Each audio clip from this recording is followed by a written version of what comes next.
Seu doce som que ecoa pelo universo e atinge meu coração. Você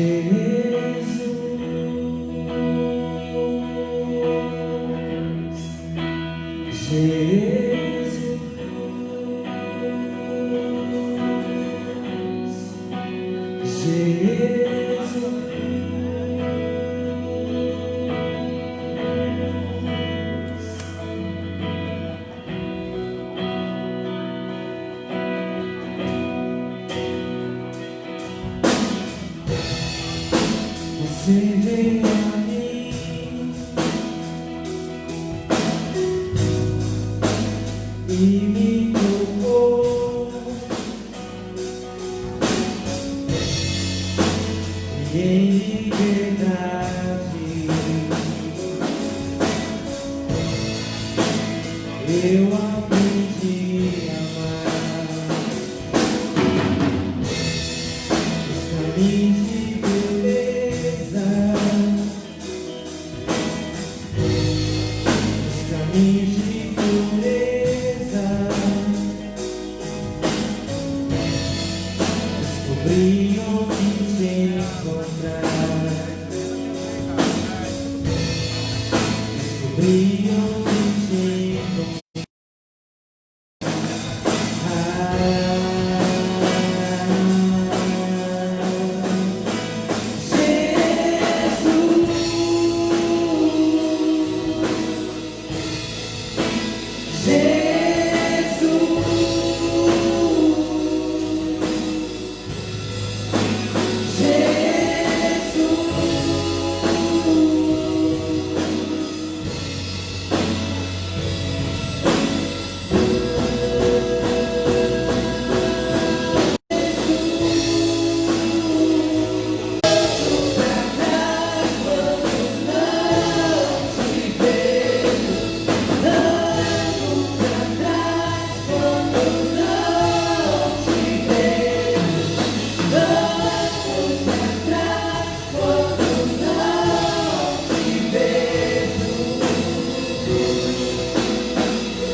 povo de Deus. Glória a Deus. Louvado seja o nome do Senhor. Amém? Que lindo dia, que mais um dia maravilhoso o Senhor nos concede através da sua grandiosa misericórdia. Estamos aqui único e exclusivamente porque as misericórdias do Senhor nos alcançou.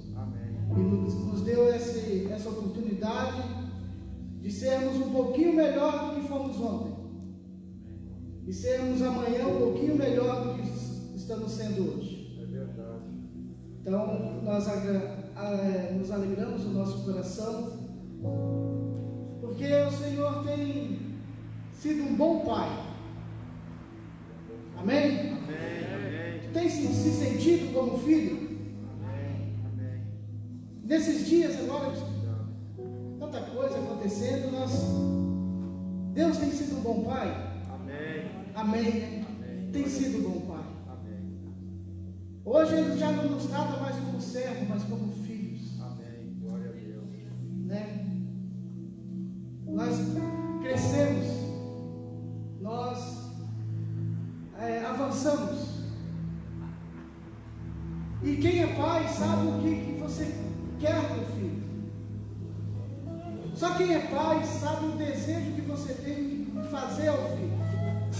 Você quer que o teu filho desfrute da infância. Você quer que o teu filho cresça numa juventude sadia. Você deseja que o teu filho ingresse numa grande faculdade. Você deseja que o teu filho desfrute de uma vida estável na presença de Deus. E o nosso Pai não é diferente. Ele deseja que nós venhamos desfrutar de todas as coisas boas que Ele mesmo criou para os filhos. Ele mesmo preparou. Ele mesmo cuidou de cada detalhe para que seus filhos pudessem desfrutar. Olha, filho, eu fiz para você. Eu criei isso para você. Então desfrute. Se nós não tivermos esse entendimento do que Deus fez, é para os filhos desfrutar, não é para os filhos só observar. Nós vamos ficar como o filho, na parábola do filho pródigo, onde o mais velho, ele simplesmente serve na casa do pai, ele trabalha, ele faz coisas, ele sempre está junto, mas ele não desfruta das coisas. Por isso que quando o filho pródigo volta, o pai prepara uma grande festa e o outro fica revoltado. Mas sempre estive contigo e você nunca fez uma festa. E o pai fala: tudo que eu fiz é para ti. Isso aqui não é tudo teu, é para você desfrutar. Aleluia. Então, meus irmãos, tudo isso aqui está preparado para ti. É para você desfrutar. A glória de Deus é para nós desfrutarmos. É para nós tomarmos posse. Não ficamos mendigando, não. O nosso Pai, Ele não é um Pai que está com a mão encolhida, não. A sua mão está estendida para nos abençoar. Amém? Vamos colocar em pé. Vamos fazer uma oração de agradecimento nessa manhã por tudo aquilo que o Pai criou para nós, por tudo aquilo que o Pai tem nos dado, por tudo aquilo que o Pai deseja que nós venhamos desfrutarmos.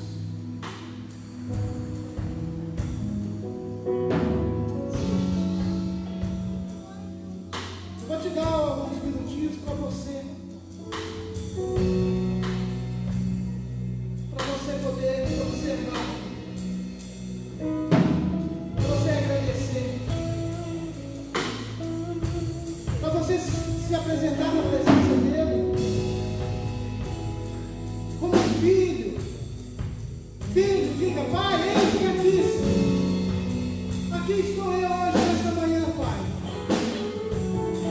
Não como servo, mas como teu filho. Um filho que tem a convicção no coração que tu me amas. Um filho que que tem a certeza que tu cuidas de mim. Um filho que, Pai, eu tenho absoluta certeza que o Senhor deseja o melhor para a minha vida. Ah, Pai, como precisamos do teu abraço, como precisamos do teu colo, Pai. Como precisamos te ouvir, para que o Senhor possa nos instruir no caminho que devemos andar. Ministra, Pai, ensina-nos o caminho, ensina, Senhor, aquilo que o Senhor deseja, aquilo que o Senhor quer que nós aprendamos, aquilo que o Senhor tem para que nós possamos ter uma vida melhor, uma vida mais grata, uma vida de mais amor pelas pessoas, porque nós sabemos que a tua essência é amor, sabemos que tu fizeste tudo por amor, e por amor dos filhos, por amor dos filhos,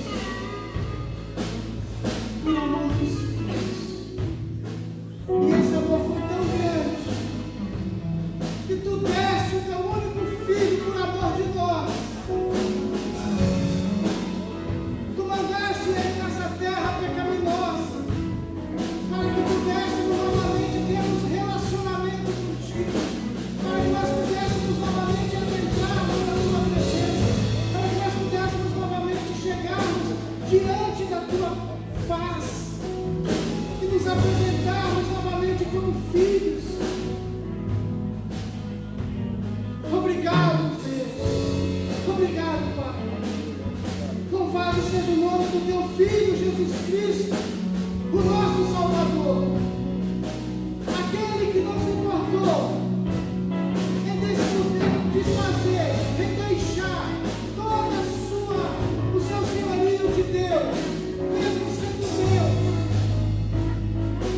se fez carne e habitou no meio de nós. E nos reconciliou contigo, através do teu sacrifício na cruz, Jesus.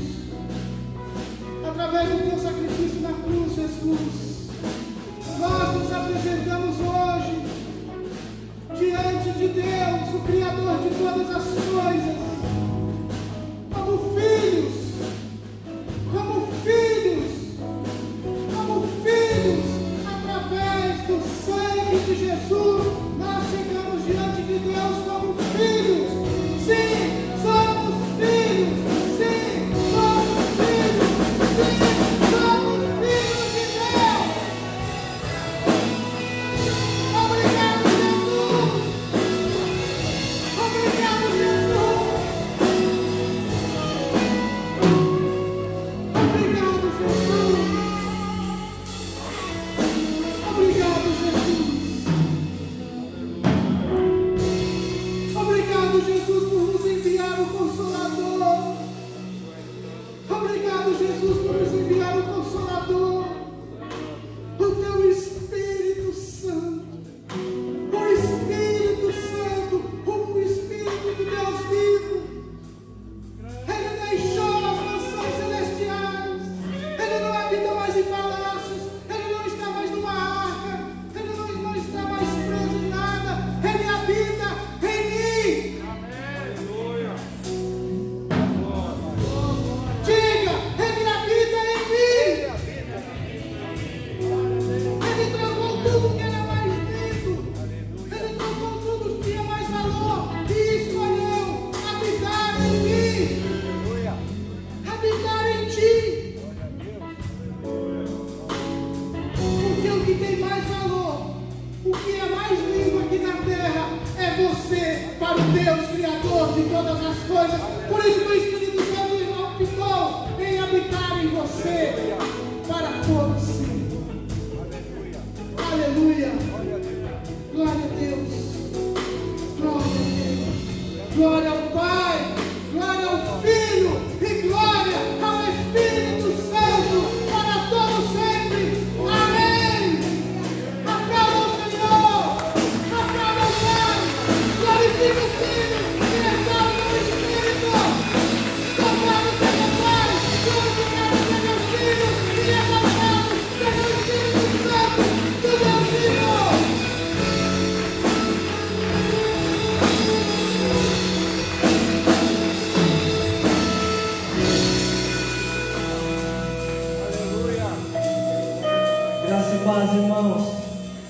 Vocês estão bem?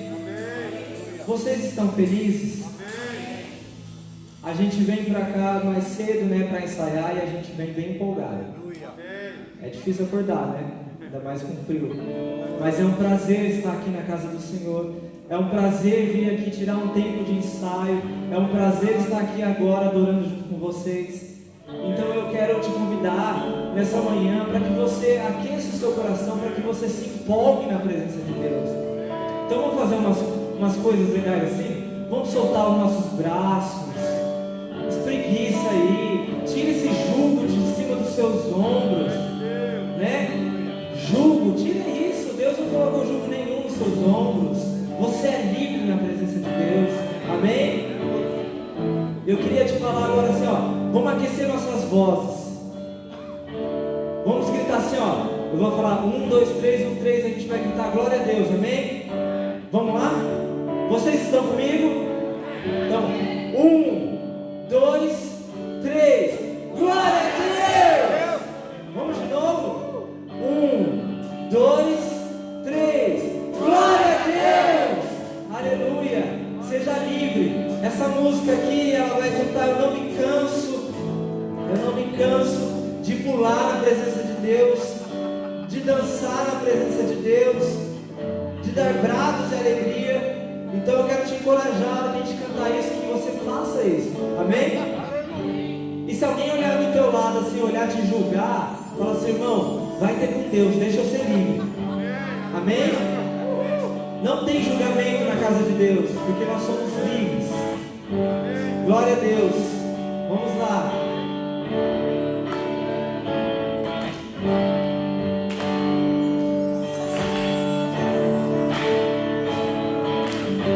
Grande é o Senhor. Grande é o Senhor. Grande é o Senhor. Suas grandes obras não têm fim. Seus olhos estão sobre mim. Novamente cante. Grande é o Senhor. Grande é o Senhor. Suas grandes obras não têm fim. Seus olhos estão sobre mim. Grande é o seu amor. Grande é o seu amor, derramado em mim pelo Espírito. Conselheiro e amigo fiel, divertido em tudo que prometeu. Agradável é sua vontade.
Vamos adorar o Senhor. É maravilhoso. Aleluia. Glória a Deus.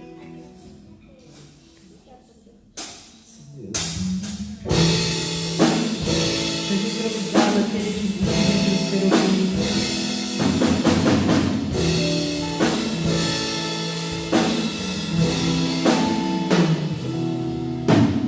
Vives entre os querubins e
Que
paternidade, porque o Senhor nos adotou.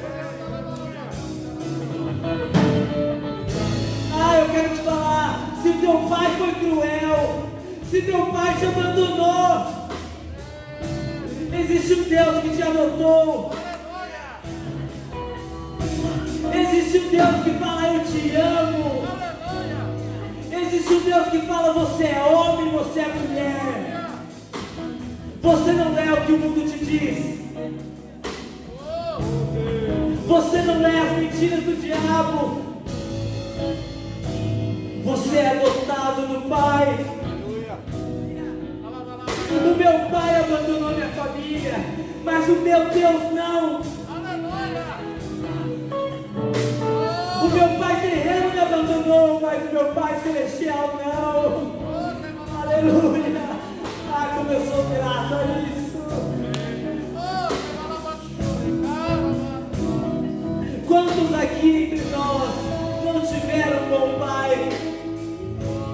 Mas o nosso Pai Celestial é um bom Pai, é um bom Deus, um bom amigo.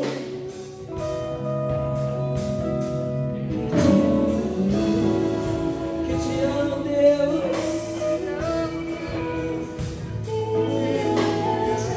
Ah, Senhor, o Senhor quebra a nossa agenda, o Senhor quebra a nossa liturgia, o Senhor age na música que o Senhor quer agir. Nós não estamos presos à liturgia, Senhor.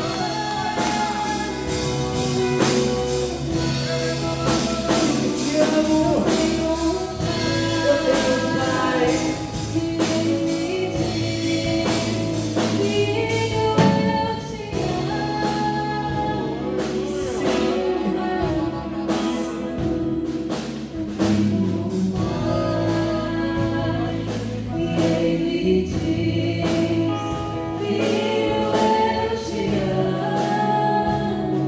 É o Pai cantando sobre vocês.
Obrigado, Jesus.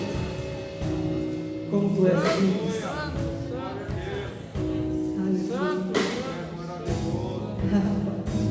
Eu sinto o teu fluir neste lugar, Pai.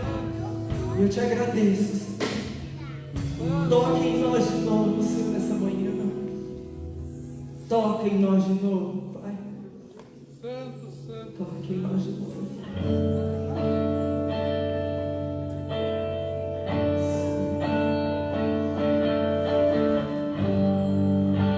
Ainda não acabou. Meu irmão, Deus tem muito mais para fazer neste dia.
Meus irmãos, número 6, 21, do 22 na verdade, até o 27 fala assim: Então o Senhor disse a Moisés: Fala a Arão e aos seus filhos e ordena-lhes: Assim abençoareis os filhos de Israel, direis a eles: Yahvé o Eterno te abençoe e te guarde. Faça o Senhor resplandecer o seu rosto sobre ti e te agracie. Que o Eterno revele a ti a sua face de amor e te conceda a paz. Assim eles invocarão o meu nome sobre todos os israelitas, e eu, o Senhor, os abençoarei. Aleluia. Existe uma bênção do Senhor sobre nós, porque nós fomos enxertados. Glória a Deus. Nós fomos enxertados no povo de Deus, e essa bênção de Deus está sobre nós e sobre sua família. Essa bênção de Deus está sobre os seus filhos e os filhos de seus filhos. Toda maldição foi quebrada sobre nós, porque a bênção do Senhor está sobre a família. A igreja aqui de Jaraguá é a igreja da família, porque a família do Senhor é abençoada. A família do Senhor é abençoada. Nós vemos o pastor Enéas, que tem o Fernando como filho. O Fernando agora tem o Luca, e essa bênção sendo passada de geração a geração. E em nome de Jesus, o Luca vai casar com uma mulher abençoada, e os filhos dele serão abençoados.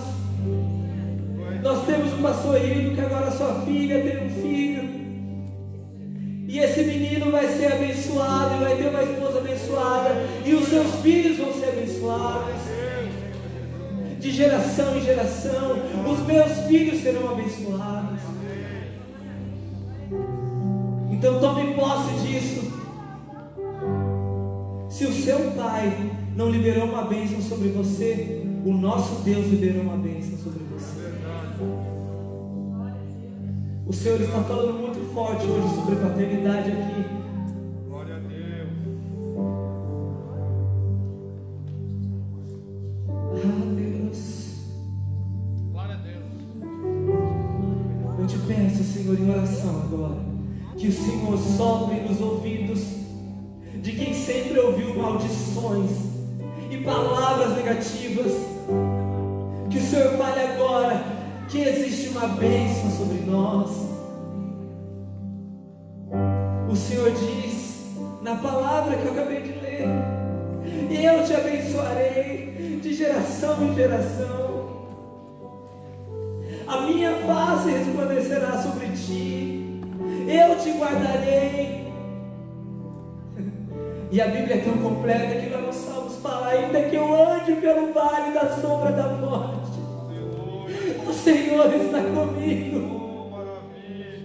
A tua vara e teu cajado me consolam. Amém. Porque o Senhor é o meu pastor. O Senhor é o meu pastor. Amém. De nada terei falta. Amém.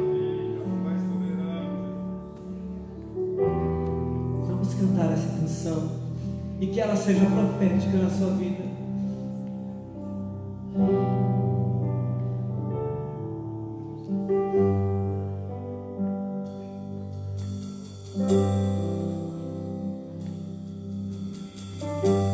Que o Senhor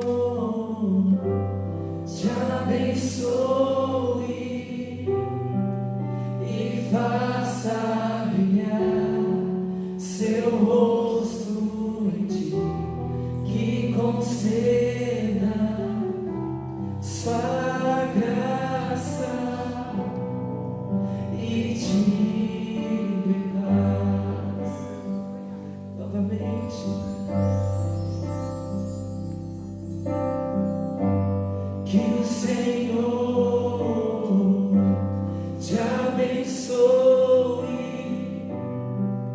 e faça brilhar seu rosto por ti, que conceda sua graça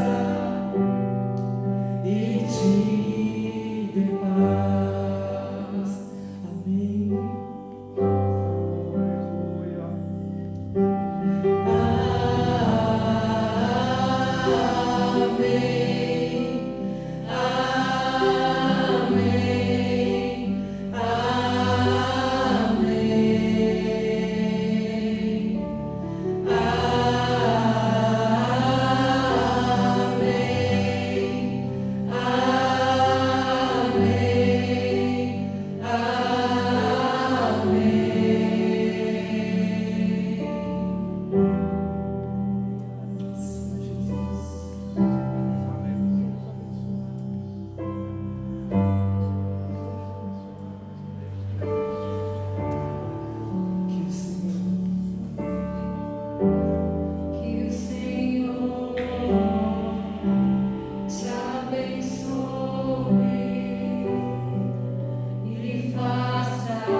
Filhos de teus filhos, e a bênção se derrama.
Se derrame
A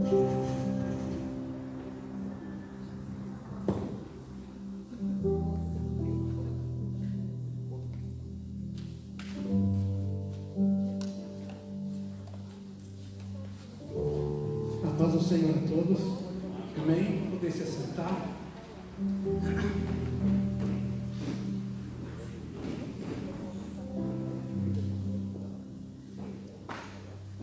Quando nós estávamos sendo ministrados pelo grupo de louvor, uma das coisas que nos leva a refletir é, de fato, o quanto que Deus é grande. Claro, imensurável é, mas uma das coisas que nos chama a atenção é como Deus fala profundo em momentos que muitas vezes nós achamos que é uma coisa normal. Por muito tempo, até hoje, muitas igrejas veem o louvor como apenas uma ferramenta para se chegar à palavra. E nós esquecemos que quando se canta aqui, como foi cantado esse último texto bíblico, é a própria palavra de Deus sendo ministrada àqueles que necessitam.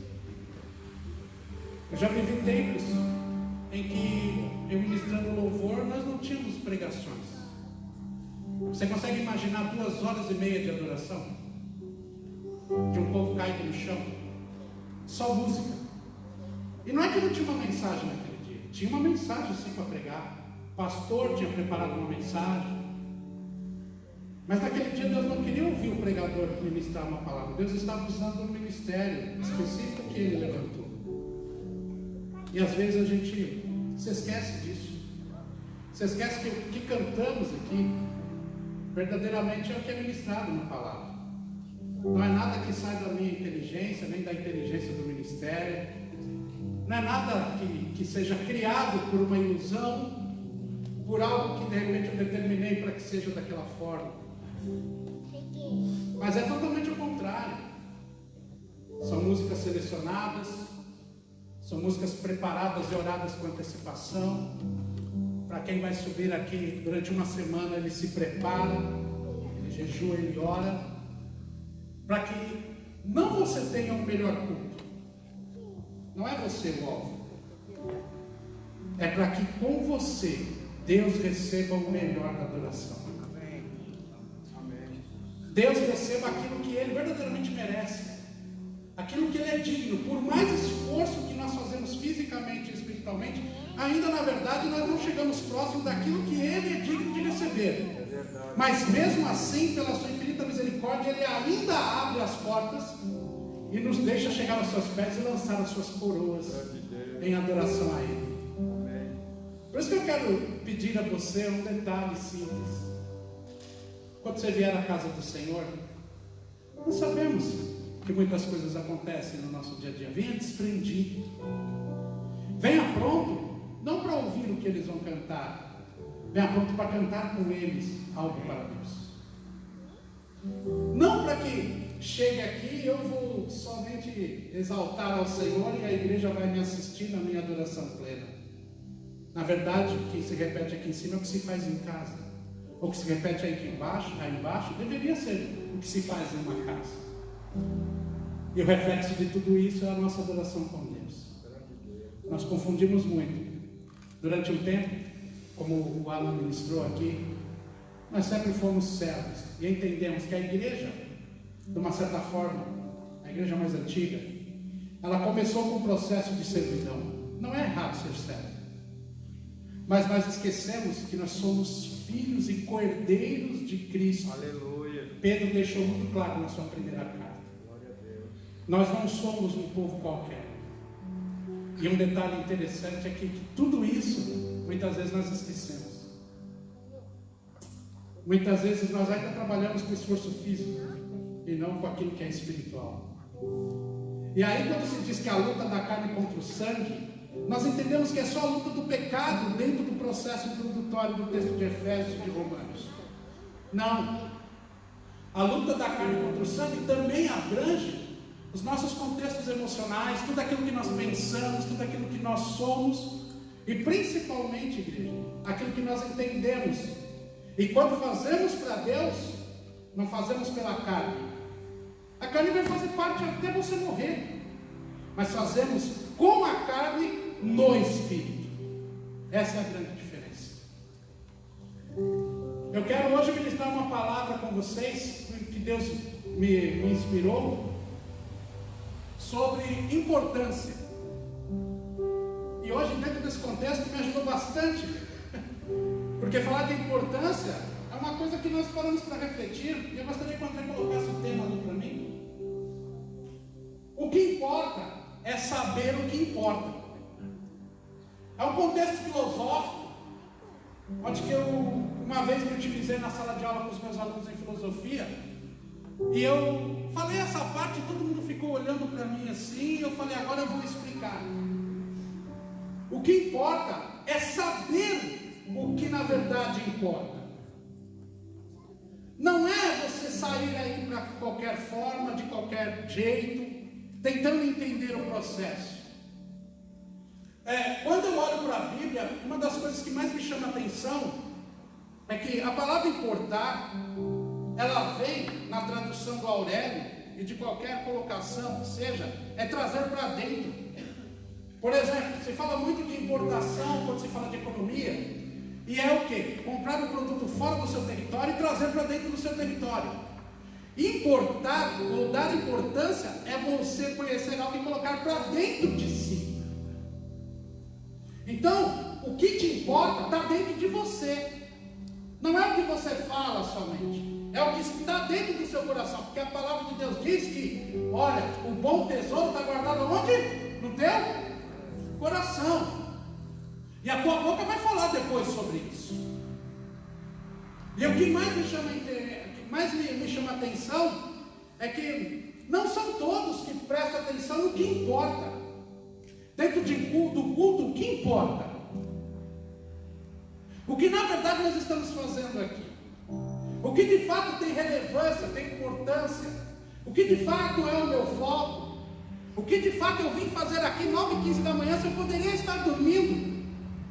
Se eu poderia estar descansando uma semana, para quem está trabalhando, ainda está na sua atividade natural, para aqueles que trabalham até sexta-feira à noite.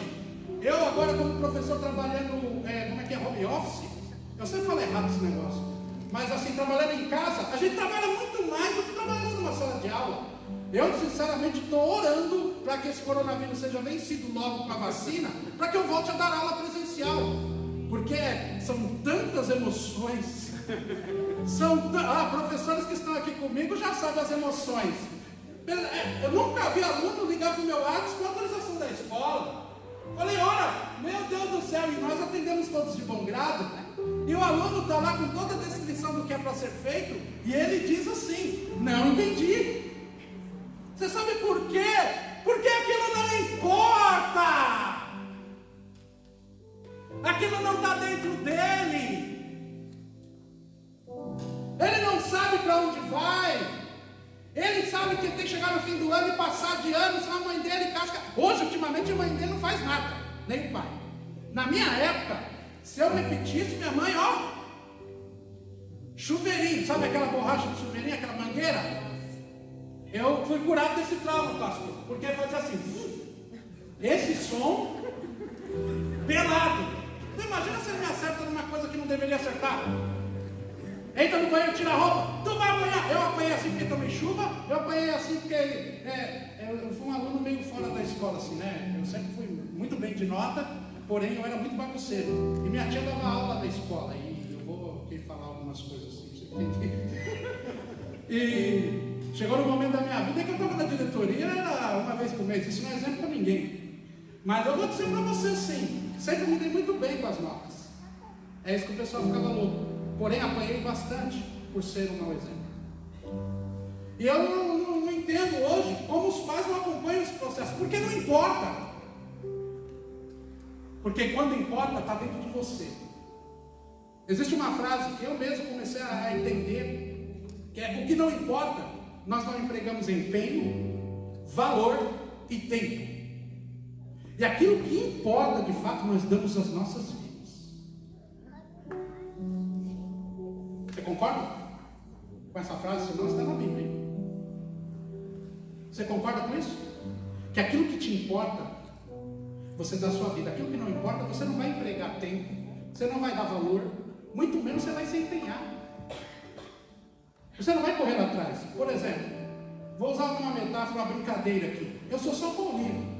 Eu não vou ficar vendo status do Corinthians, porque aquilo não me importa. O que me importa é ver os status do São Paulo. Estou até brincando aqui, claro, eu não vejo todo dia, porque o São Paulo hoje não me importa. Mas é só uma metáfora. Uma pessoa que tem um certo tipo de futebol, ele se utiliza do que ele importa. Ele chega a dar a vida dele pelo time, louco da cabeça. Chega a dar a vida dele. Mas a verdade é o que importa para essa pessoa? Ela não vai olhar outra coisa, então ele vai empregar empenho nisso, ele vai empregar o seu tempo e o seu valor, e vai dar valor a isso. Então nós ficamos refletindo sobre essas questões. E aí eu quero aqui falar de um homem, vou contar um pouco da história dele, que para mim existe uma trindade na Bíblia, fora a trindade espiritual, a trindade santa, um tripé teológico, no meu entendimento. Chama-se Abraão, não é Isaac nem Jacó. Chama-se porque quando ele se refere à paternidade, ele se refere aos três. Nós temos por pai Abraão, Isaac e Jacó. Eles sempre vão dizer assim, os judeus. O segundo é Moisés, o grande libertador. E terceiro, Davi, o maior rei, que reinou 40 anos. E quando recebeu aquela bendita bênção e foi ungido rei, quando ele saiu de trás das malhadas, aquele menino que era parte da família, que não era visto, não era olhado, era apenas um pastor de ovelhas que lutava contra leões e ursos. Aquele jovem tinha 15 anos de idade. Minha filha Larissa tem 15 anos. Eu olho para ela e não consigo ver ela reinando ainda. Não está doida, né? Reinando em casa. Mas brincadeiras à parte, ela tenta, né? Não. Mas a verdade é que eu começo a olhar para Davi. Acho que muitas pessoas aqui são apaixonadas pela história de Davi. Davi foi um ícone de ser humano muito profundo. É um cara que Deus nunca deixou de expor os seus erros, mas também Deus disse que ele é o homem segundo a sua escolha. Assim você é um homem e uma mulher segundo a escolha de Deus. E Deus lança fora todo medo e todo pecado no mar do esquecimento. Deus, quando te escolheu, não olhou para o teu pecado. Ele olhou para ele que podia cuidar do teu pecado e resolver. Porque se fosse pelo pecado nosso, Deus não olharia para nós. Porque traz divisão entre o homem e Deus, a palavra do Senhor. Mas uma das coisas que mais me chama a atenção é que Davi era um homem que sabia o que importava. Ele não era um homem que parava para analisar somente e ir por uma coisa que ele estava querendo só fazer. Davi se importava aos 15 anos de idade com alguma coisa. Davi se importava, sendo ele um dos últimos filhos do seu pai, sendo ele um menino que só era mineiro, que levava queijo para a guerra. Chegava lá, abastecia os soldados e voltava. E um belo dia, quando ele ouviu, ninguém, porque se fosse verdade tinha sido registrado, ninguém, quando foi falar alguma coisa com Golias, expressou uma frase dizendo: quem é esse homem incrédulo, sem fé, que é o incircunciso? Quem é esse homem que não é de Deus para afrontar o soberano? Davi se importava com um Deus. Davi se importava com quem era Deus. Davi se importava quem era Deus.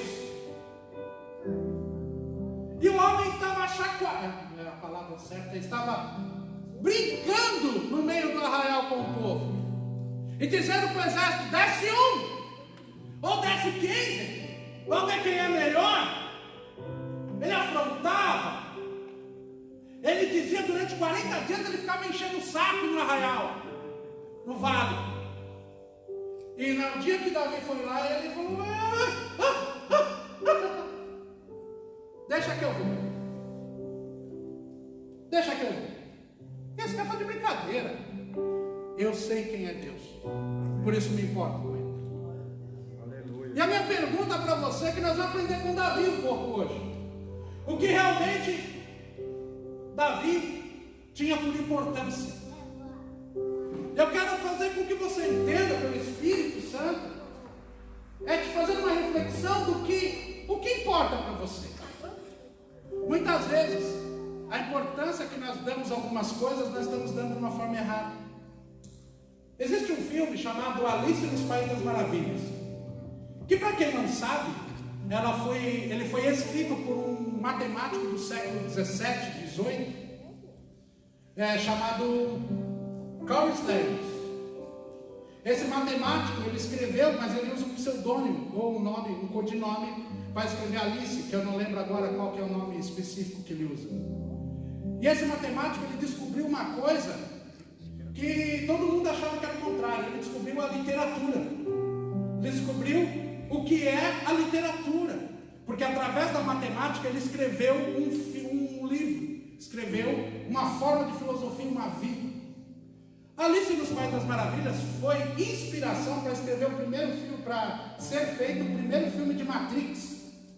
Porque se você parar para analisar, as perguntas são: o que é a vida e o que é a realidade? O que é fantasia e o que importa?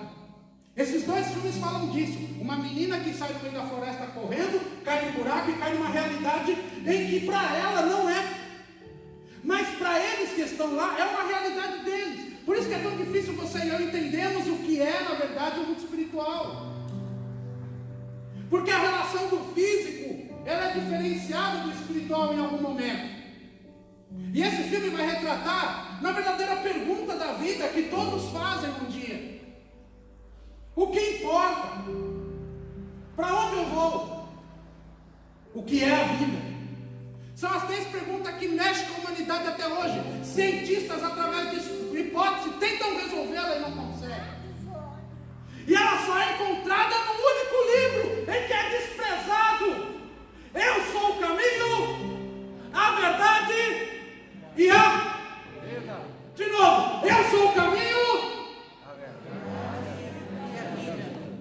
acabou. O que importa é isso. Mas esse filme retrata disso. Existe um gato no filme, e que ele aparece às vezes com um sorriso em cima de uma árvore. Eu não lembro o nome dele. Às vezes aparece só o rabo. Às vezes parece tudo colorido. Nos mais antigos, esses novos filmes são tão coloridos que quando eu começo a assistir, eu fico até cruzando em da época. De tão colorido que é, ainda mais em high definition. Aí o negócio pega. E você fica prestando atenção nas nuances do filme. E aí eu comecei a observar um detalhe, que um certo momento a Alice está correndo e tem vários caminhos. E nós fazemos a mesma pergunta que ela fez quando você chega alguém para pedir uma informação quando você não sabe. Qual desses caminhos eu devo seguir? Qual é o caminho certo? Naquele momento, aquele gato dá aquela enrolada assim, o rabo levantou, ele brinca assim, que é de criança, né? Mas tem essa mensagem. Ele faz uma contra-pergunta, dizendo: aonde você quer chegar? E aí o pessoal fala: você está dificultando? Não. A pergunta que é para ser feita aqui não é qual o caminho, mas aonde você quer chegar. A pergunta que eu faço é: o que importa para você? Eu sou o gato agora. Você diz: pastor, eu estou no culto, eu acordo às 9 horas da manhã, eu venho correndo para cá, eu faço isso, eu canto. Mas a minha pergunta não é isso. É: o que importa de verdade para você no reino? O que importa para você estar aqui? O que te leva a escolher esse caminho? Porque você tem que ter um foco e tem que ter um objetivo. Aonde você quer chegar? Por isso, pergunta para o teu irmão do teu lado. Não é o caminho, mas é aonde você quer chegar. Pergunta para ele. Agora eu vou te dar a resposta, porque você já sabe qual é o caminho. Fala para ele: qual é o caminho? O caminho é Jesus. A verdade é Jesus. A life é life, tá certo? Eu confundo com live ao vivo. A life é Jesus. A vida é Jesus. Mas a pergunta é: onde você quer chegar com ele? Ou como você quer chegar aí? Então nós vamos aprender um pouco de Davi hoje. Glória, vamos lá, vamos correr. Abra a tua Bíblia em 2 Samuel 6, do verso 1 e verso 2, nós vamos ler os textos. A palavra diz assim: e tornou Davi a juntar todos os escolhidos em Israel em um número de 30.000. Levantou-se Davi e partiu com todo o povo que tinha consigo para Baalim de Judá, para levarem Davi para cima a arca de Deus, sobre o qual se invoca o nome do Senhor, o nome do Senhor dos exércitos, que se assenta entre os querubins.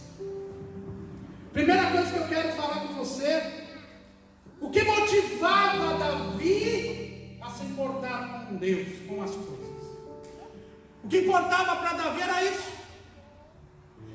Davi, morreu aos 70 anos de idade aproximadamente, segundo os estudiosos.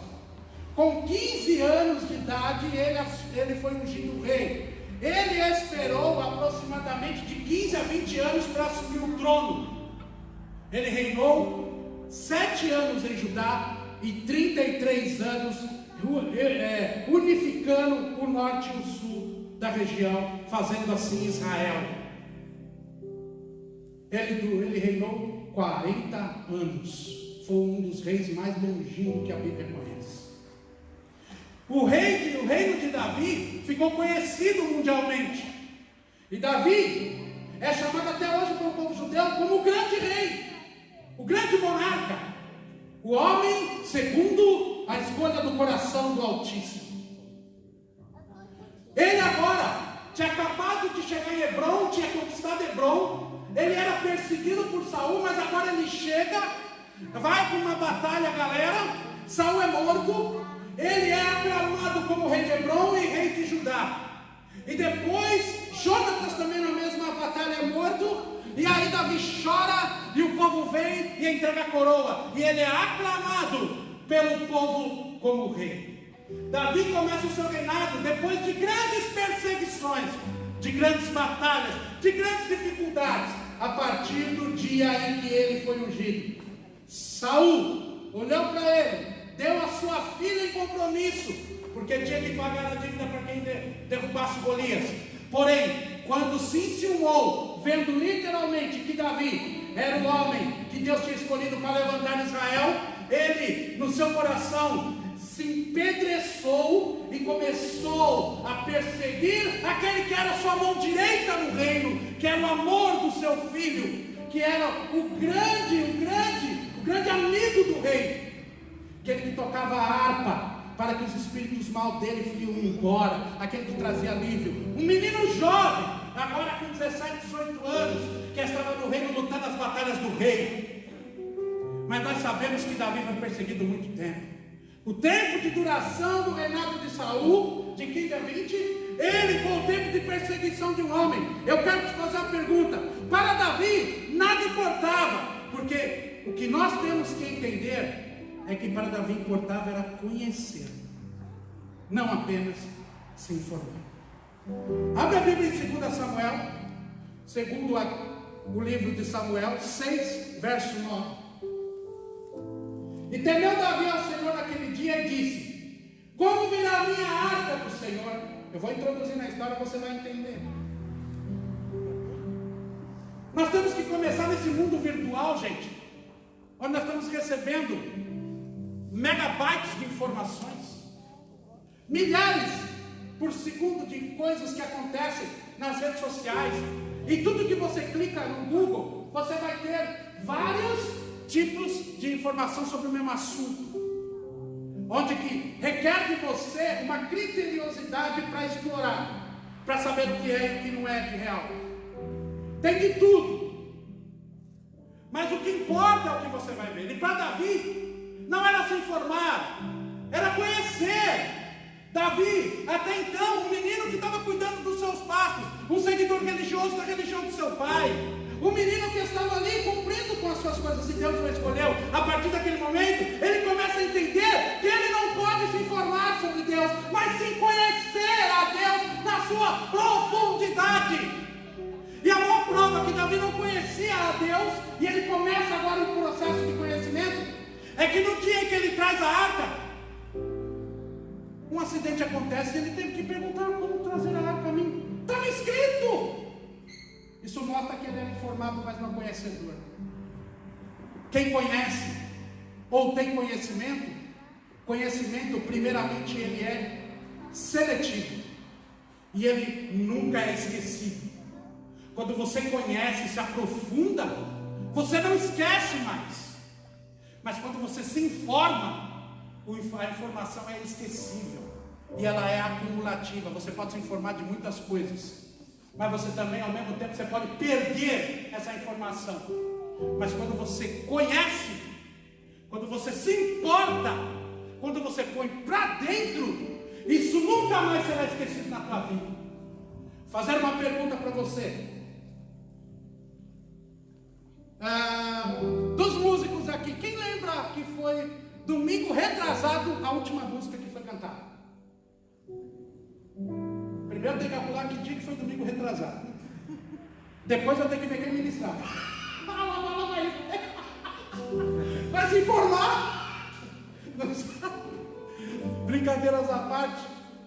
Porque isso para nós, gente, é uma coisa de uma informação natural. Agora, quem lembra o dia que você aceitou Jesus? O dia do teu batismo. Quando você levantou a mão e a tua vida foi mudada da água para o vinho. Quando você recebeu cura, batismo do Espírito Santo. No dia que você fez o primeiro. Eita Deus! Primeira manifestação de Deus. O primeiro dia que você pregou. Se você não pregou ainda, vai chegar outro dia. Você não vai esquecer. Você não vai esquecer, porque você vai comprar dentro esse dia. No dia que eu preguei pela primeira vez, eu acho que eu tinha pregado 50 minutos, eu preguei foi 10, e já estava cheio, porque eu li versículo que eu não entendia, e eu li um versículo e falei assim, isso fica para a meditação da igreja, que eu não sei nem porque eu pus aqui, mas aquilo foi inesquecível para mim, porque foi o primeiro dia que Deus me permitiu falar da palavra dele. Eu não esqueço o primeiro dia que eu entrei na casa do Senhor, quando eu voltei para Jesus, quebrado, destruído, com a família quebrada, separado, tudo zoado. Eu entrei, estava tudo escuro, os músicos tocando só com aquela luz, né? E aquele negócio, eu entrei, abracei um pilastre assim na frente, comecei a cantar e falar em línguas, e na eu fui renovado. Nunca esqueço a minha verdadeira conversão, a minha verdadeira volta. Para Davi também é a mesma coisa. Ele nunca esqueceu esse dia que ele trouxe a arca. Ele nunca esqueceu o dia que Deus ungiu. Ele podia não ter noção, mas o que importava para Davi era conhecer a Deus. O que importa para você? Faça como Davi conhecer. Quando eu conheço a Deus, gente, isso daqui fica guardado, selecionado. Agora, quando eu tenho informação, eu conto para você a informação histórica de livros aqui da Bíblia. Mas quando a palavra vem, sabe uma das coisas que mais me chamou a atenção ano passado, ano retrasado? Foi quando eu comentei com o pastor, quando eu estava lendo um texto de Lucas, que dizia que Jesus nasceu numa manjedoura, uma coisa boba, né? Eu falei, pastor, eu tenho um negócio para falar, me ajuda aí, porque eu estou muito inquieto. Deus falou comigo esse negócio aqui. Aí a pergunta é, por que Jesus veio nascer numa manjedoura? Isso daí mexeu comigo. Porque era um lugar humilde, porque não tinha espaço, porque é isso, que era aquilo, tanta coisa. Eu falei, não, mas se eu olhar o Velho Testamento inteiro, ele tinha que nascer naquele lugar mesmo, ainda no coxo, lugar de alimento. Se falar a vida inteira no Velho Testamento, gente, 39 livros dizendo que ele era o cordeiro, ele ia nascer aonde? Ninguém falou que ele ia vir como rei, falaram que ele é cordeiro. Cordeiro nasce em estábulo. Que besteira, né? Mas isso para mim foi revelação. Pode ser que você já saiba, mas para mim 20 anos de evangelho foi revelação naquele dia. Eu estava lendo porque eu não prestava atenção nas entrelinhas da Bíblia. É isso, conhecer é isso, se informar é contar a história, sem ter importância. Mas conhecer é isso, você entender o que está por trás dessas coisas. E isso você deve se importar. É assim que começa a história de Davi. Davi, gente, conhecimento. Vou falar aqui um negócio interessante. O que é comer bem? Comer bem não é comer de tudo. Não é comer tudo. cara vai numa churrascaria, no rodízio, espeto corrido, e ele come naquele momento tudo que aparece. Ele pega salmão, grelhado, como estão discutindo. Ele pega comida japonesa, ele come churrasco de picanha, ele come linguiça, e ele come fraldinha, e ele vai lá, enche de batata frita, come arroz branco, e ele vai comendo, até que chega um ponto que ele vira o boi e fica vermelho, e o cara passa e fala assim: tô cheio. Eu já fiz isso, mas fácil, andando. Comer bem é comer selecionado, não é acumulativo. Entendeu o que é conhecimento? Hoje eu só vou comer picanha, quem me dera.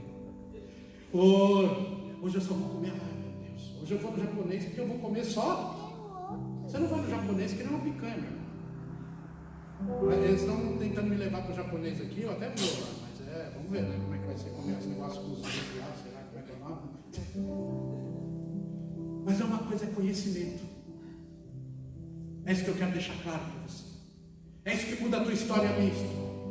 É isso que transforma as pessoas que estão em casa, você, amigo. O conhecer é a chave do negócio. Você seleciona aquilo que você tem por importância. Abra a tua Bíblia lá. Em Números 4, do 4 ao 6. Davi disse: como trazer a arca? Simples. Olha o que está escrito: este será o ministério dos filhos de Coate, na tenda da congregação, nas coisas santíssimas. Quando partir o arraial, Arão e seus filhos virão e tirarão o véu da tenda, e com ele cobrirão a arca do testemunho. E por-lhe-ão por cima de uma coberta de peles de texugos, e sobre ela estenderão um pano, todo azul, e lhe colocarão os varais. Até aí. É só até aí. Colocarão os varais. Para quem não sabe, a família de Coate, um dos filhos de Levi, Gerson, Merari e Coate, são os coatitas que foram escolhidos para carregar os utensílios cobertos com varas, eles não podiam tocar.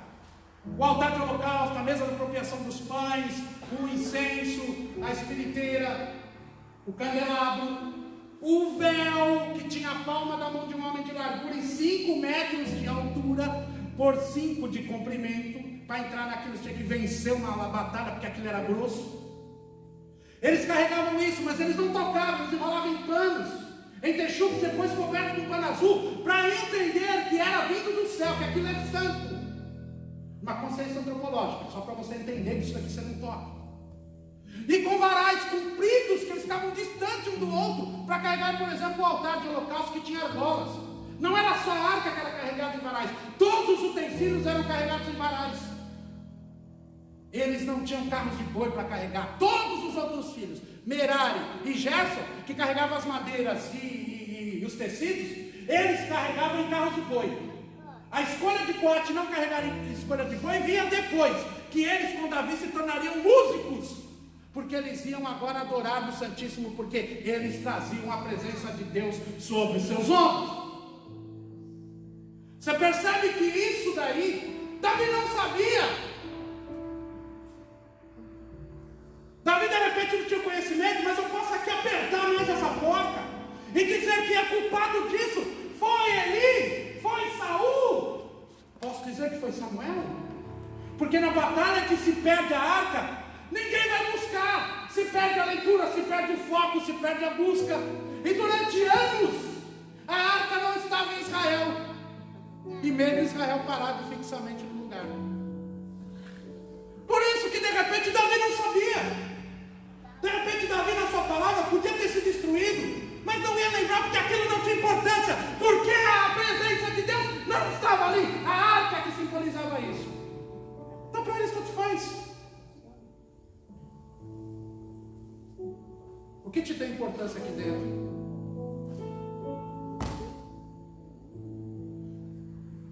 Davi precisou perder uma pessoa para entender a importância da presença de Deus. Eita, labachuricana, estão entendendo? Estão entendendo, igreja? Não está difícil? Está compreendendo a mensagem?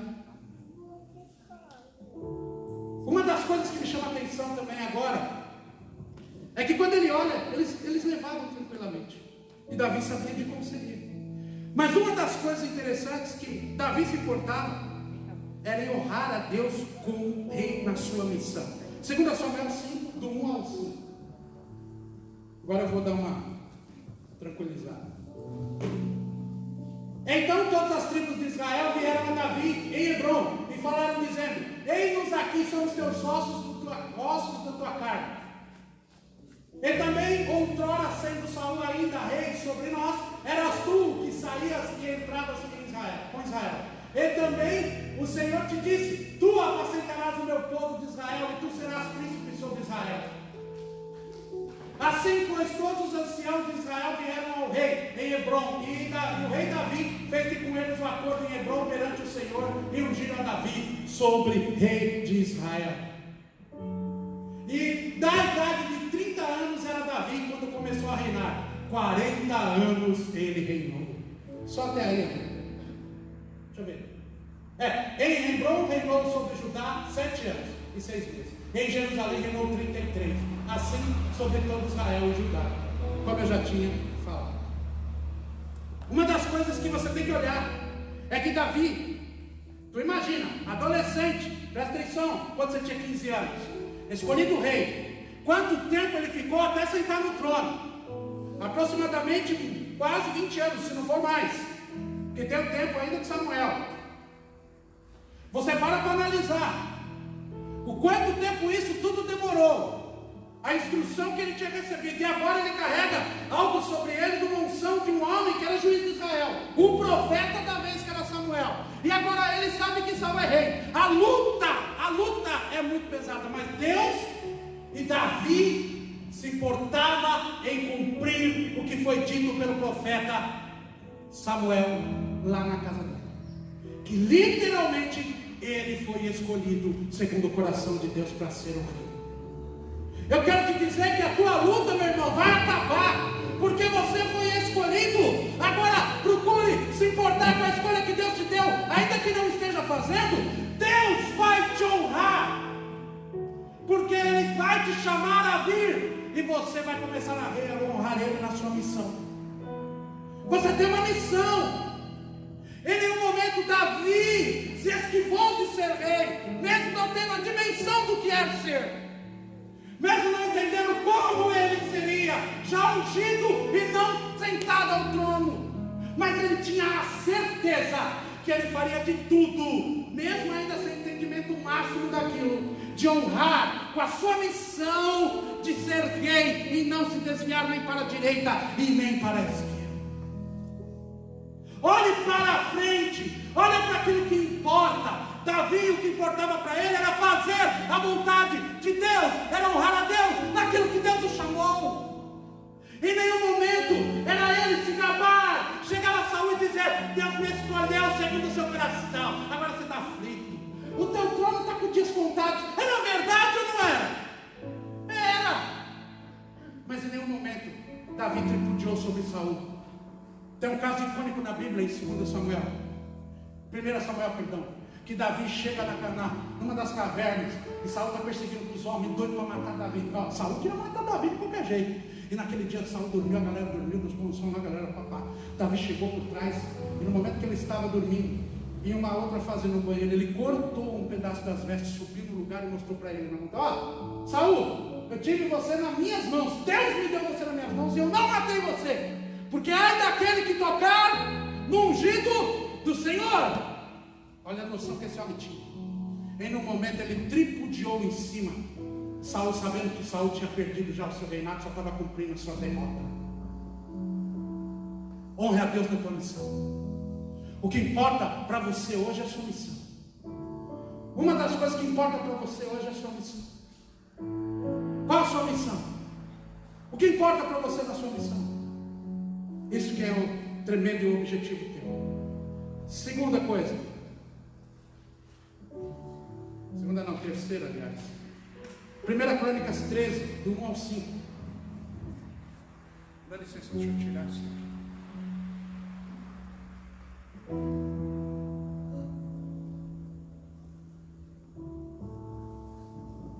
1 Crônicas 13, do 1 ao 5. E Davi tomou conselho com os capitães dos milhares e das centenas, e com todos os líderes.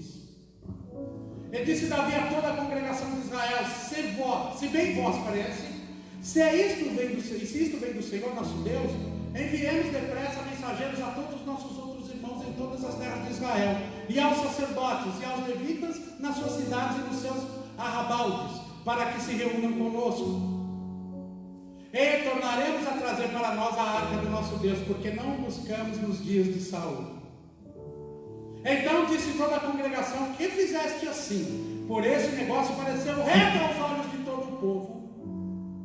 Convocou, pois, Davi a todo Israel, desde Sior do Egito até chegar a Amate, para trazer a arca de Deus em Kiriat-Jearim. Glória a Deus! Vamos entender? Davi se importava em criar um reino com unidade. O salmista escreveu no 133, dizendo: quão bom, suave é que os irmãos vivam. Vamos de novo, meu Deus do céu, pelo amor de Deus. Ou está muito dramática a mensagem. Não é muita informação, tá? É conhecimento. Informação eu copiei lá em casa e deixei lá. Minha pergunta: quão bom e quão suave é que viemos a viver em? É como o óleo que desce sobre a cabeça, sobre a barba, não tem a barba agora, as vestes, até a orla dos vestidos de quem? De Arão. E ali a reunião do seu povo, onde Deus decreta a sua bênção. A unidade, ela sempre foi importante. Jesus declarou que Ele, o Pai e o Espírito são. Você percebe que não tem como caminhar sozinho? Quando ele foi pregar o evangelho, que Jesus separou os apóstolos junto com os outros discípulos, de 2, hein? Ninguém foi sozinho. A unidade faz parte do reino de Deus. Quando Deus resolveu criar todo o universo do seu coração, na sua existência, Ele disse: olha, viemos nós e vamos criar Bereshit bara Elohim et Hashamai v'gael tisraita Tohu vavohu epiniteron. No princípio criou os deuses, os céus e a terra, o Deus Pai, o Deus Filho e o Deus Espírito. Deus não criou nada sozinho. Ele chamou o verbo, Ele chamou a verdade, Ele chamou a palavra que o seu Filho criou, Ele chamou o Espírito para conduzir. Por que você insiste em ser sozinho? Davi cria e se importa que o reino dele seja uma unidade, uma unificação. Ele convoca o povo, os anciãos, pessoas que eram do reinado de Saul. Ele chama pessoas que estavam com Saul e diz: nós não podemos ficar assim, nós temos que ter uma unidade, nós temos que começar a planejar um reino que seja unido. Não há vitória sem união. Você concorda? Você já viu um exército, quando ele se reúne? Por que existe a marcha? Porque existem as cantorias. O pastor Rico serviu. Tudo é em prol da unidade. Por mais que você não concorde, mas você é unido. Existe o respeito, existe a ética e existe o compromisso da unidade. E é isso que Davi estava, quando ele chama os anciãos, gente. Davi é rei, cara. Teve muito rei que nem ligava que os anciãos mandavam matar. Nas histórias que nós conhecemos, que nós assistimos filmes históricos, tem muito que ia dar um conselho e ele mandava matar o cara porque ele não gostou do conselho do cara. Quantas vezes a gente vê isso? Israel não era diferente. E Davi escolheu chamar todos para participar. Todos teriam e seriam importantes no seu reino. A unidade levou o reino de Davi a ser o mais próspero. Nós nos enganamos quando falamos de Salomão, porque quem alargou o reino foi Davi, através de conquistas, através de batalhas. Ele conquistou reinos que, quando Salomão assume como filho, como agora rei de Israel, ele não tem guerra, ele é um reino de paz, ele é um reino rico, porque Davi conquistou todas as coisas em unidade com aqueles que estavam com ele. Eu quero te dizer, meu irmão, não adianta você estar aqui, você tem que entender que o que importa para você é se manter unido, não só com a tua família, mas com teus irmãos de ministério. Não tem como essa igreja crescer sem unidade de pensamento. Não tem como nós estarmos aqui reunidos sem pensarmos da mesma forma. Nós temos que parar e dar importância àquilo que Deus falou. Eu e o Pai somos um. Nós teremos que sermos um aqui. Parar de ficar questionando decisões do pastor. Parar de falar, eu não concordo. Meu irmão, você não está aqui para concordar ou discordar. Você está aqui para seguir o que está escrito aqui. E a nossa unidade é que nos fará vencer. E não é vencer como pessoas, é salvar o mundo da desgraça. Davi colonizou grandes países. O reino de Davi se estendia da África, abaixo do Egito, perto da Nigéria hoje, até a Ásia Menor lá em cima, terra dos filisteus. Olha o que Davi fez. Salomão só se aproveitou disso. O reino de Davi foi o mais próspero, o mais unido. Olha que loucura. Davi tinha seus problemas familiares. Ele não foi um bom pai. Nós sabemos quem foi Davi com suas coisas. Mas uma das coisas que Davi sabia muito bem era saber pedir perdão a Deus. E naquele momento entender que ele precisava ser unido. A união, meu irmão, alarga as portas. Davi alargou as portas, porque quando eu faço colônia, nós somos Brasil, 1500. Há contradições, mas ainda permanecemos nessa palavra. Nós somos colonizados por Portugal. Existem festas, existem a religião aqui, e existem certos costumes que vieram da Europa, especificamente de Portugal, porque nós somos colônias. No Nordeste tem outros costumes, porque lá foi fundada a colônia holandesa. E aqui em Santa Catarina nós temos outros costumes, porque aqui a maioria que fundamentou o processo são pessoas da Europa mais ocidental, que são os alemães, que são os polacos foram no Paraná, mas aqui os alemães e os italianos. Então você vai ver que nós temos raízes religiosas e culturais, porque nós somos colônias.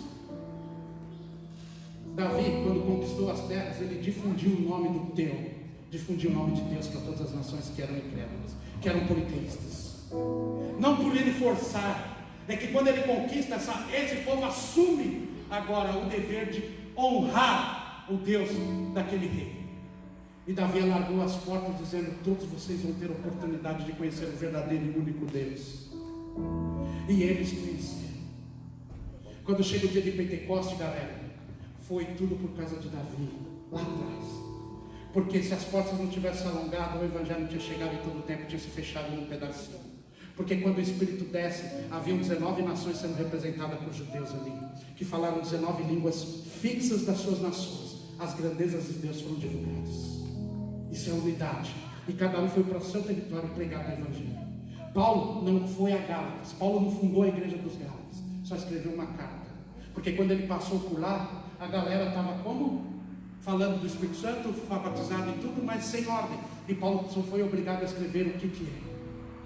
Mas você percebe que esse cara, ele é o fundamento do dia do Pentecoste? Você percebe que nós estamos falando da Grécia? Nós estamos falando da ilha de Creta, nós estamos falando da Europa Oriental e agora Ocidental, a África. Olha o tamanho do reino de Davi, olha a profundidade, olha os saberes.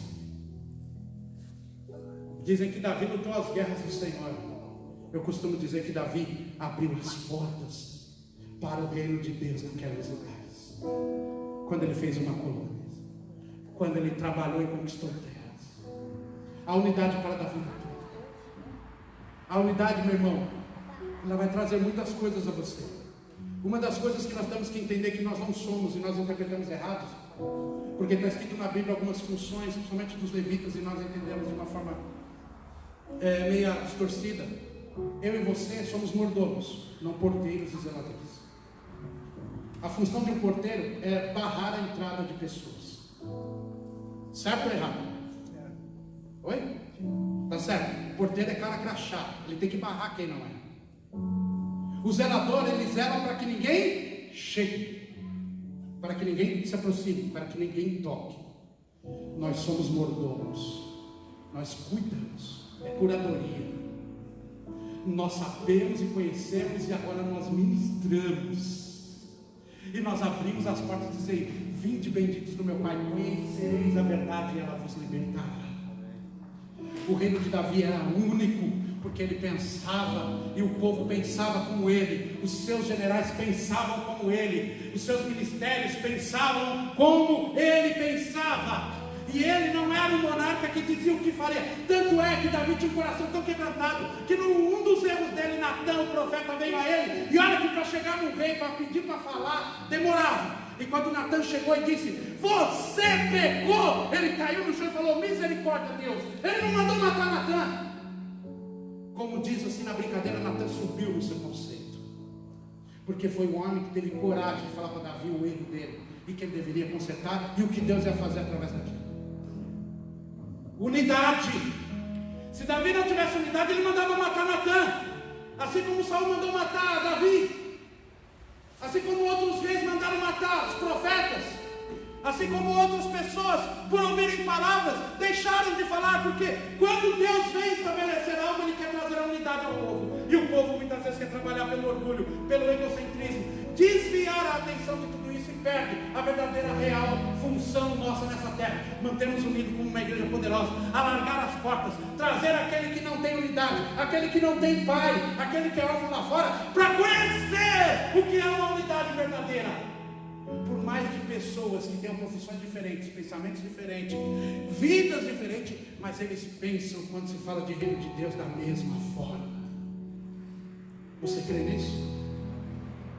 Você crê? Oh, meu Deus! Oh, glória! Você foi chamado para ser único, em unidade com o seu irmão. Diga assim: eu e você. Diga para o irmão: somos um em Cristo Jesus. Aleluia! Vamos para os finalmente. 1 Crônicas 13, 6 a 8. Essa parte é legal. Então Davi com todo Israel subiu a Baalá de Kiriat Jearim, que está em Judá, para fazer subir dali a arca de Deus, o Senhor que habita entre os querubins, sobre o qual invoca o nome do Senhor, ou é invocado o nome do Senhor. E levaram a arca de Deus da casa de Abinadab sobre um carro novo, e Uzá e Aiô guiavam o carro. E Davi e todo Israel alegravam-se perante Deus com todas as suas forças, e com cânticos, e com harpas, e com saltérios, e com tamborins, e com símbolos, e com trombetas. É só aí. Glória a Deus. Nesse momento, o que importava para Davi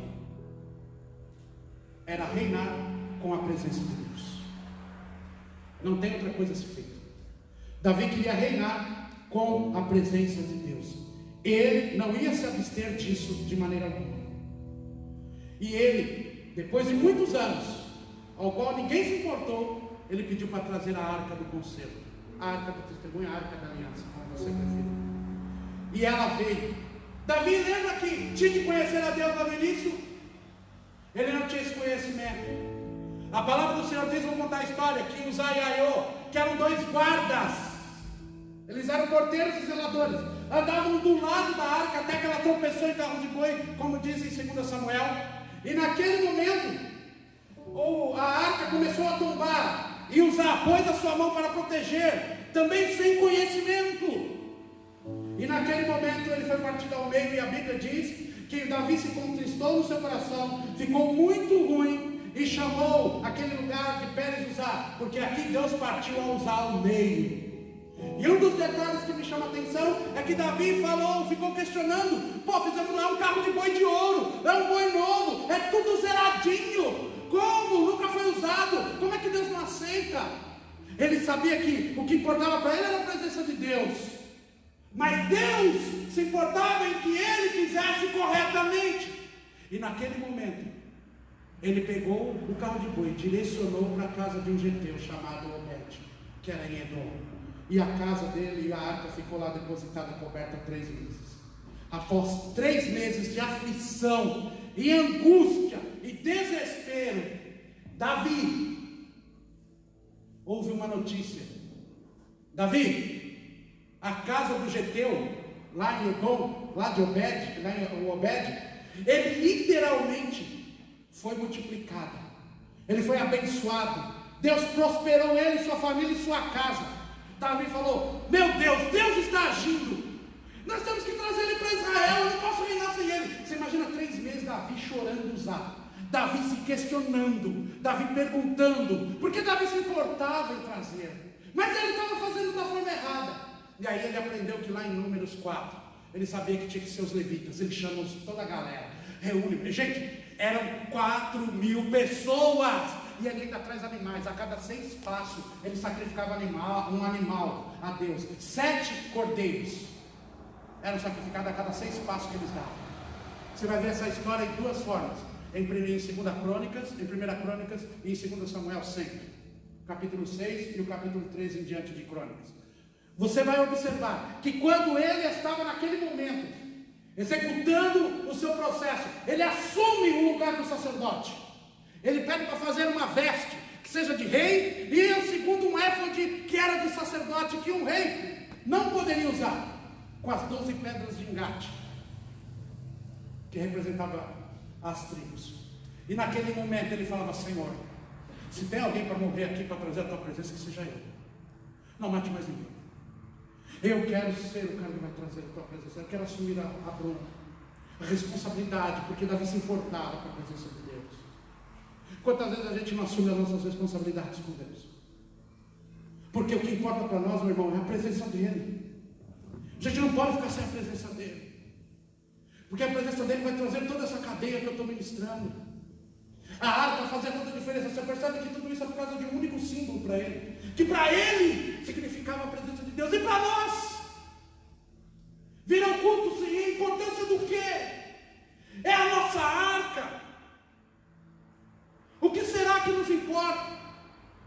Uma das coisas que me chama é que ele não desistiu, mesmo com a morte, chorando o luto, ele ainda persistiu em ir e falou: quero trazer Deus. Não desista pela primeira luta, pela segunda, pela terceira, pela quarta. Não importe qual a luta que você teve, se importe apenas em saber o que é importante para você em Deus. Encerro a palavra dizendo assim: sem a presença de Deus não há fogo, não há fumaça, não há água da vida, não há o pão da vida, não há ressurreição, e principalmente não há esperança e nem vitórias. Davi sabia muito bem o que isso significava. A pergunta que eu quero fazer para você: você já sabe qual é o caminho? Você sabe quem é a verdade e quem é a vida? Mas a contra-pergunta é: onde você quer chegar com tudo isso? O que na verdade importa nessas 3 questões, nesses 3 objetivos? O que importa para você de verdade estar aqui hoje nessa manhã? O que importa para você? Vir cumprir só um dogma? Porque dogma é imposto. Você vem aqui para ninguém te encher o saco, para o pastor não ligar para você perguntar o que foi e você não querer falar. Você vem aqui de repente porque você gosta da social. Eu quero te perguntar: o que você veio fazer aqui? Qual a importância que você tem, que você vai dar para isso? Eu não esperava que essa palavra fosse desse jeito. Deus falou muito forte comigo quando eu estava estudando isso, faz 2 semanas. Eu vou te dizer assim, meu irmão, é muito difícil, não é tão simples. Eu tive que dar importância àquilo que eu não dava. É muito fácil dar importância para minha família, porque ela está do meu lado e eu me importo com ela. Mas e Deus, que é o dono da tua verdade e da tua vida? Fecha os teus olhos, eu quero orar com a sua mente. Desculpe o horário, passou 5 minutos. Quero só orar. Senhor eterno Deus, como o Alan falou, às vezes nós somos presos por uma liturgia. E em tudo isso, Senhor, o Senhor nos pergunta o que importa, o que me faz vir aqui, o que na verdade me traz aqui. Nós conhecemos um pouco de Davi, bem pouquinho, não falamos tudo. Mas nós sabemos que Davi se importou muito com a presença de Deus, com a unidade, com o conhecimento, em honrar a Deus. Ele preparou até um lugar, Senhor. E muitas vezes nós não preparamos um lugar na nossa vida para colocar Deus. Ele já tinha tudo pronto. Ele fez um lugar, mesmo que era por tenda, porque ele sabia que ali seria levado a arca. Ele separou pessoas para cuidar, pessoas para ministrar diante da arca. Senhor, ele sempre se alegrou. Ele não teve nenhuma preocupação, como foi ministrado aqui no louvor, em olhar para as pessoas que iam dizer para ele que ele estava cantando e pulando que nem um lobo, como Mical disse, desprezando ela em seu coração quando ela olhou pela janela. E ainda chama ele de vagabundo, porque ele tirou as vestes reais. Mas como se conter, depois de anos e anos sem a presença? E quando ela entra, Senhor, eu imagino Davi pulando mesmo e arrancando tudo, sem ligar para ninguém que estivesse olhando, porque ali não era o Deus, era o Filho. Ali não era, perdão, Senhor, ali não era o rei, era o Filho. Ali não era, Senhor, de maneira nenhuma outra pessoa, a não ser aquele que reconhece e sabe o que importa na vida. Que venhamos nós, igreja da família, entender o que importa. Qual a importância que damos para esse culto? Qual a importância que damos para os nossos líderes? Oh, Deus! Qual a importância que damos para quando estamos aqui com louvor? Qual a importância que daremos, ó Deus, a partir de hoje, para com todos esses? E a minha vida? Qual a importância que eu dou? Nos leva a essa reflexão esta manhã. Obrigado, Jesus. Amém, pastor. Deixa eu comentar.